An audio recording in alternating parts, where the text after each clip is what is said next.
This is OwlUp, where learning happens in minutes, not hours. For a deeper journey, explore all our courses at owlup.co. Now, let's dive in.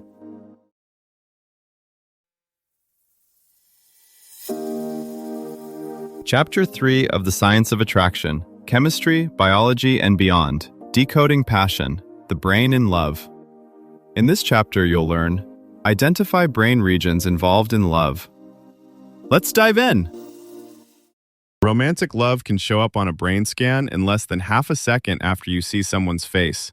You're just saying hello, but deep in your skull, circuits linked to addiction, focus, and reward are already firing. So here's the puzzle. Are you choosing love, or is love choosing you? In this episode, we move from noticing that love shows up in the brain to asking how it quietly rewrites your priorities.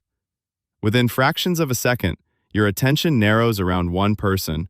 Your memory starts tagging their texts, their voice, their habits as important, and your usual filters soften. Regions like the insula and anterior cingulate begin integrating body signals, sweaty palms, racing heart, with meaning. This matters, don't look away. At the same time, attachment-related systems ramp up, nudging you to seek closeness and tolerate inconvenience you'd reject from almost anyone else. It's not just feeling romantic, it's a coordinated shift in perception, risk, reward calculations, and even pain tolerance. In other words, your brain quietly updates its internal settings so that one particular person becomes a central project in your life. As this one-person priority mode settles in, deeper systems start negotiating how much risk, effort, and vulnerability you'll tolerate. The caudate and nucleus accumbens quietly track every text reply, shared joke, or late-night call as tiny returns on an emotional investment, reinforcing pursuit when the profits feel high. At the same time, older attachment circuitry, shaped by early caregiving and past relationships, supplies a template for closeness. How quickly you trust, how panicked you feel at silence, how intensely you chase reassurance when something feels off. When this one-person priority mode locks in, the brain doesn't just care more, it starts spending its resources differently. The ventral tegmental area, VTA, ramps up dopamine not as a general feel-good mist, but as a targeted signal. Pursue this, persist here, tolerate setbacks. In Fisher's classic work, that signal jumped to about 2.5 times baseline when people saw their romantic partner compared to a neutral acquaintance. Your brain is literally paying a higher bounty for anything related to that person. Meanwhile, the caudate and nucleus accumbens are busy updating predictions. If I send this text, how likely is a rewarding response?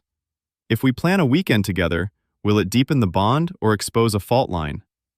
With each interaction, these regions quietly adjust their expectations, which is why a sudden shift, delayed replies, cooler tone, can feel disproportionately jarring. The prediction model your brain built around them is being violated. Now add oxytocin and vasopressin into the mix. Spikes of oxytocin during eye contact, touch, or sex don't just create warmth, they tag those moments as safe and significant, making separation feel more costly over time.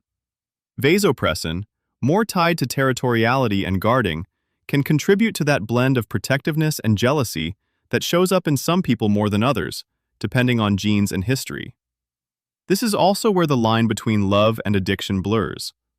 The same reward circuits that respond to cocaine are activated during early infatuation, but here the drug is a person's presence, approval, and availability. When things go well, the system bathes you in reinforcement. When they don't, you can experience withdrawal-like symptoms, intrusive thoughts, sleep disruption, appetite changes. Yet long-term bonds aren't just about staying high. Over months and years, the brain typically shifts from a volatile, novelty-driven pattern toward a more stable attachment configuration, where comfort, mutual regulation of stress, and shared routines carry more weight. Aceveto's work suggests that even decades in, some people still show strong reward responses to a partner's face, only now layered with the neural signatures of security rather than sheer pursuit. Think of your brain like a high-risk investment fund that suddenly decides one stock is worth betting big on. Before this person, your portfolio of attention and effort was diversified. Friends, work, hobbies, future plans. Once they enter the picture, the fund starts reallocating. More time scanning for their messages, more cognitive bandwidth replaying last night's conversation, less energy for everything else. Tiny market signals shape that reallocation. A quick reply after a vulnerable text? Your internal model upgrades their reliability and the fund commits more resources. Maybe you share a deeper story or shift your schedule to see them. A vague answer about the future? The risk meter ticks up and stress circuits start hedging. You might stock old photos, test them with small bids for reassurance, or pull back preemptively. Technology quietly amplifies all of this. Read receipts, last seen timestamps, and streaks act like real-time price charts, feeding prediction systems that were never designed for this much data, this fast. Decoding these circuits could reshape how we handle connection and loss. Therapies might one day tune attachment, not to manufacture romance, but to help those whose systems misfire in autism, trauma, or chronic loneliness.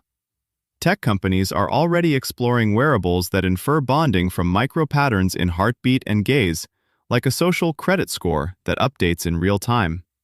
The ethical test will be whether we use that power to repair relationships or to rate, sort, and sell them.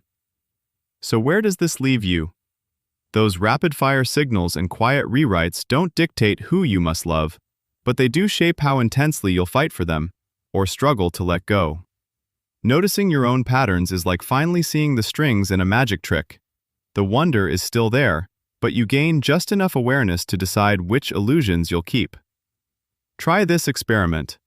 For 1 week, pick a specific person you feel strongly attracted to and, before you see or text them, rate your brain and love score from 1 to 10 based on how excited, obsessed you feel.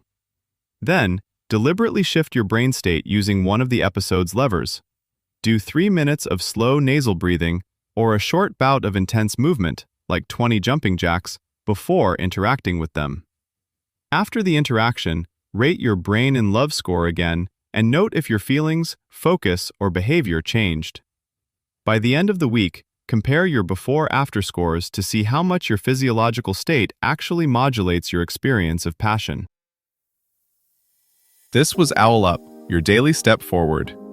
This series continues with more chapters on OwlUp.co.